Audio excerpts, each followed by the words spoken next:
ये यहाँ गाड़ी खड़ी थी जिसके बारे में इसकी जो है नंबर प्लेट है वो भी गैर नमूना है, बिल्कुल ही अनअटेंडेंट गाड़ी थी, जिसके बारे में कहा जा रहा है कि इसके ड्राइवर का भी नहीं पता, गाड़ी खराब भी है और कोई इसको वो ऑन करने को तैयार नहीं है। इस गाड़ी को भी हम थाना कैंट में लेके जा रहे हैं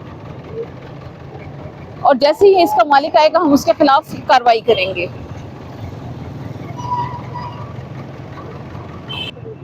तो ये तो ना कहना कि आपको पता ही नहीं है किसकी है। ठीक है जी, इसको भी आप लिफ्ट कर लें, गाड़ी को लिफ्ट करें कि ये हर गाड़ी के बारे में कह रहे हैं कि भाई हमें तो मालूम ही नहीं है कि गाड़ी किसकी है।